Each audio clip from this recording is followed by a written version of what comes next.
Dieu a mis au service du prophète Suleyman les djinns, y compris les diables, les shaitans. Même le Ifrit, ce grand diable qui vole en un instant d'est en ouest, obéissait au prophète Suleyman.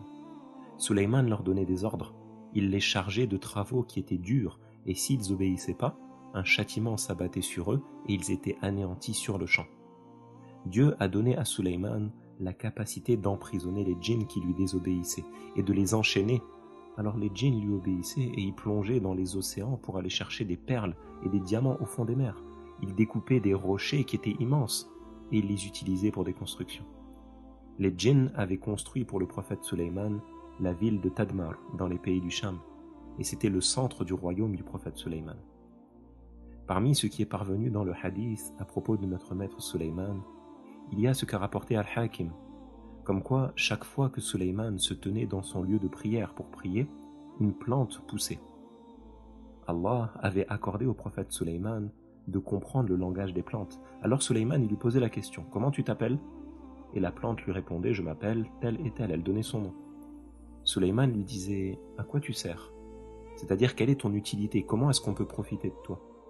Et cette plante disait « Je suis utile pour telle et telle chose ». Si c'était une plante pour la consommation, Suleyman la plantait, et si c'était une plante médicinale, son utilité était écrite comme quoi cette plante, elle sert à soigner telle ou telle maladie. Un jour, Suleyman se préparait à prier et une plante a poussé. Il l'a interrogée à propos de son nom. « Comment tu t'appelles » Elle lui a répondu « Je m'appelle Khurnoub ». Le Khurnoub, c'est le caroubier. Alors Suleyman lui a dit « Et à quoi tu sers » Elle a répondu « Je suis l'annonce de la mort du propriétaire des lieux ».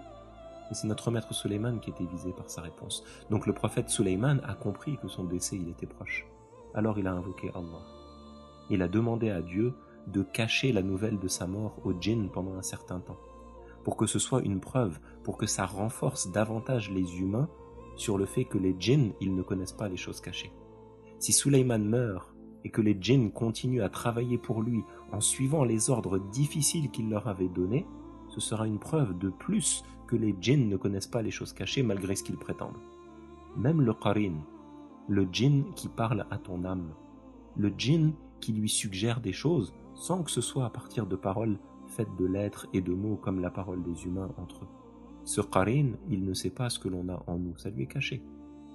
Suleyman, il a coupé la plante et il en a fait un bâton et il s'appuyait dessus.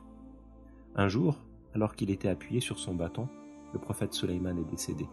Il avait 52 ans et son décès a eu lieu après 40 années de règne.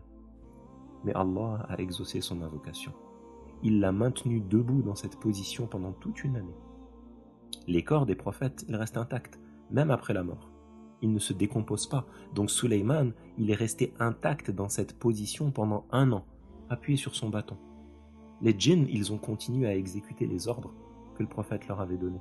Ils le voyaient debout, appuyé sur son bâton, mais en réalité, notre maître Suleyman, il était décédé depuis 1 année. La situation, elle est restée comme ça, jusqu'à ce qu'un petit insecte, la termite, dévore le bois du bâton, qui a craqué, et notre maître Suleyman est tombé. C'est à ce moment-là que les djinns ont su que le prophète Suleyman, il était décédé. Et les gens qui croyaient les djinns, quand les djinns prétendaient connaître les choses cachées, ils ont eu la preuve que ces djinns c'étaient des menteurs et qu'ils n'avaient pas ces connaissances-là. Depuis cet événement, les djinns, ils ramènent l'eau pour remercier la termite, cet insecte-là qui se nourrit avec le bois. La preuve, elle avait été donnée. Le seul qui connaît toutes les choses, c'est Allah.